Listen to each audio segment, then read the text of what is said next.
different because and maybe it was because like we had Avery and Kendall in a year and a half apart.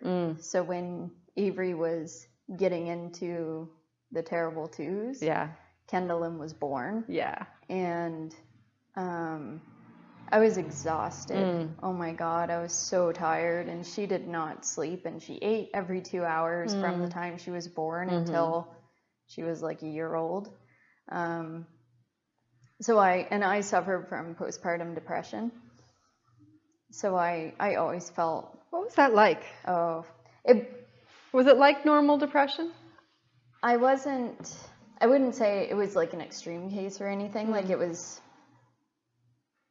I don't know, not like subtle. Like it wasn't terrible, but it wasn't fun. I bet.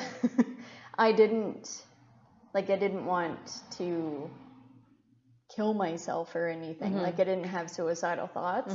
I just wanted to sit in my bedroom with her, just her and I, and shut the world out. I didn't want anything. I didn't want anybody.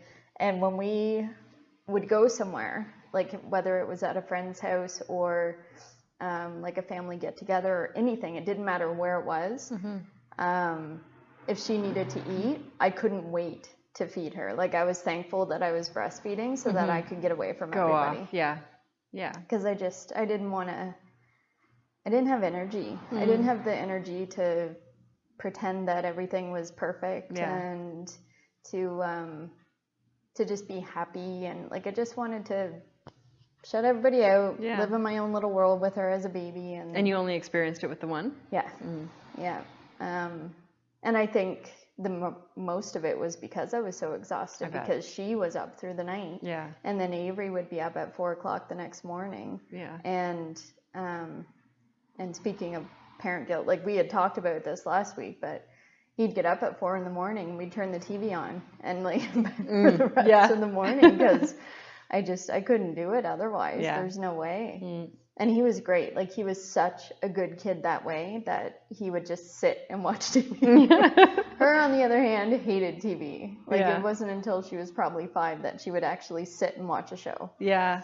But Autumn's pretty good. She'll sit if you sit with her. But even then she wants to get up and she'll like bring some books over or whatever kind of thing.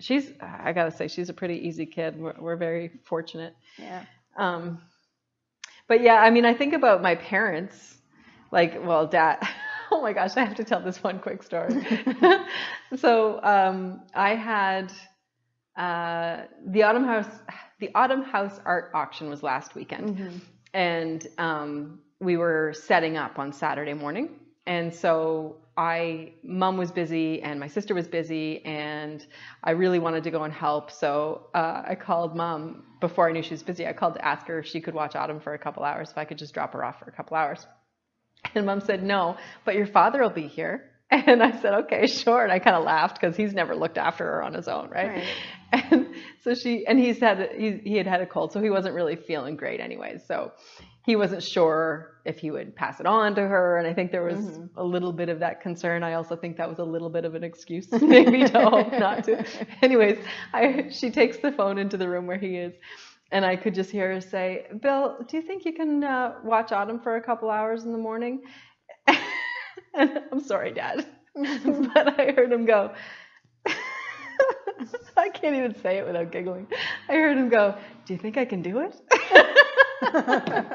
And again, I think it had to do with his cold or whatever, but it was just really funny. Anyway, and he did do it, and he did a great job.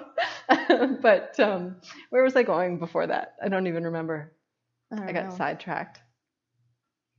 I have no idea. I'm sure we'll circle back to it. It just makes me laugh about your parents. You said something about your parents. So Dad was the fun dad, you know what I mean? He didn't really deal with the discipline a whole lot. He didn't. So anything, like, he wouldn't have cared if we watched TV all day. I mean, within reason, right? But he wasn't the one to set those rules. Mom was. And so I think, we were allowed to watch TV for a couple hours or something. And even on Saturday mornings, it was till a certain point. But of course, back then, cartoons ended at a certain point too. So, but I mean, I know other families, my brother's family, like they're incredible. Like they're kind of the model family in terms of screen time and stuff. They don't watch TV at all during the week. They get a certain amount of time on the weekends, and you know the kids are like super well rounded, and you're like, why are you guys so good at this? You know? Yeah. I admire you, but what the hell? Yeah, I know.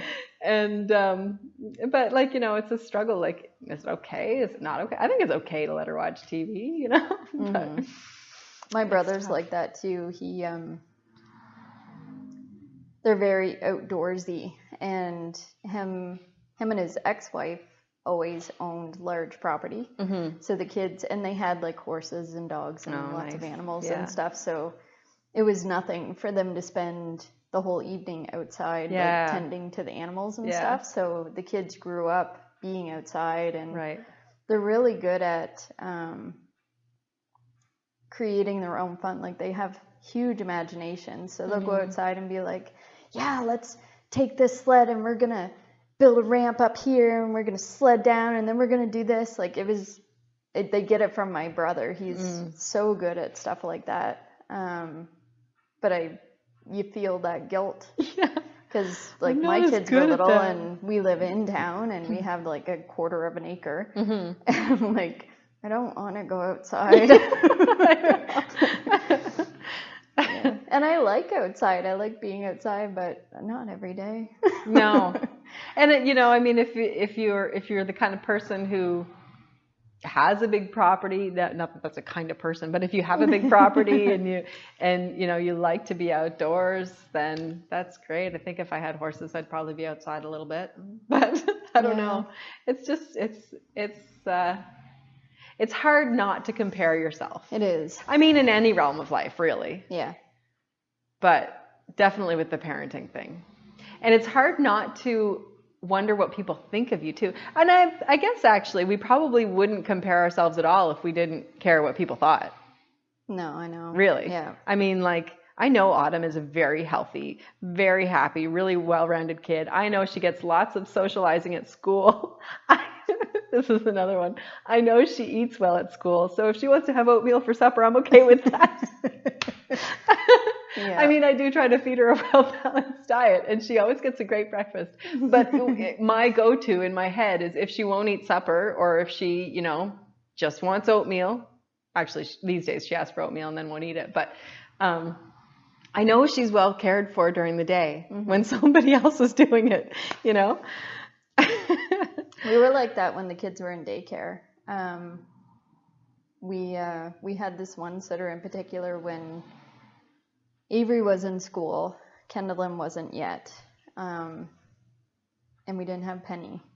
And Kirby was 2.5. 2.5.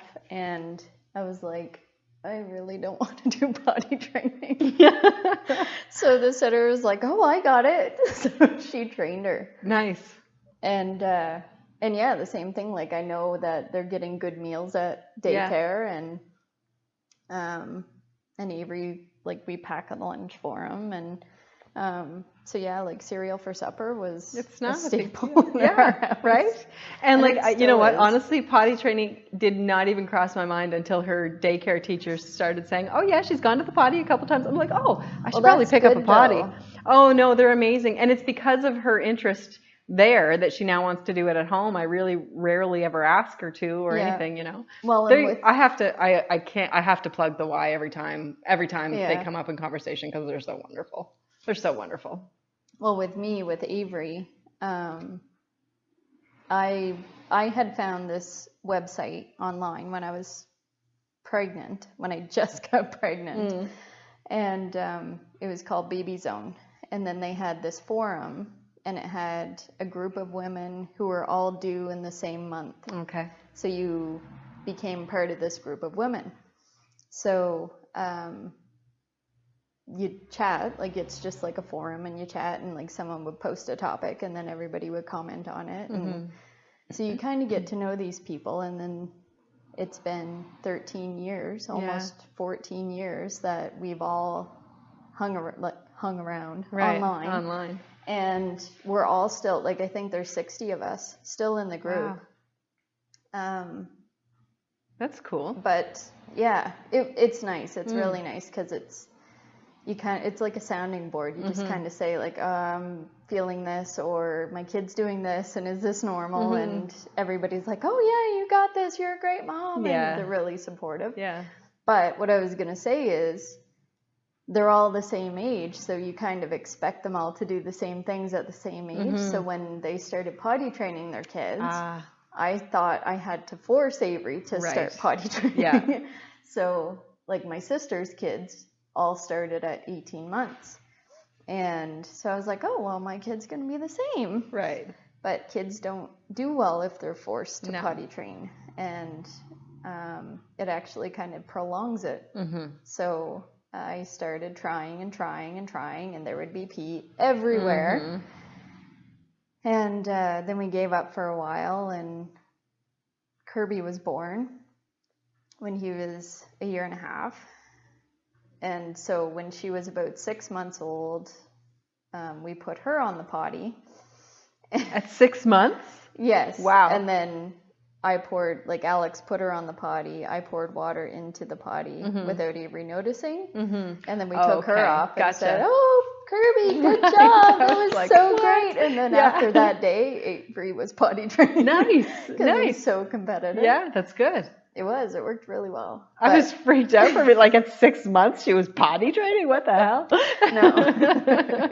Oh, that's brilliant. Yeah, it worked out really well. But yeah, and then we realized, like, with her, that you can't force them. Like, they have to kind of come into their own and realize themselves that they want to do this. So, and then with Penny, we were just kind of like, whatever. I don't care. You're the third one. Right. What? Oh, where is she? Yeah. Does she have a diaper on? Yeah. Whatever. When Autumn was really, really little, when do they start rolling over? I can't remember. I don't know. 6 months or so, I think. Okay, so, and what way do most of them roll over first? Back to front or front to back? I don't remember. I don't remember either. Anyways, until she started rolling over, people were always saying, put her on her belly, she's got to strengthen her neck. And she hated it on her belly, hated it. And I know you're supposed to do it anyways, but I just couldn't bring myself to do it. Yeah. She was never on her belly. She's always on her back. And so maybe it's that they usually roll from their belly to their back. Anyway, so she eventually learned to roll from her back to her belly.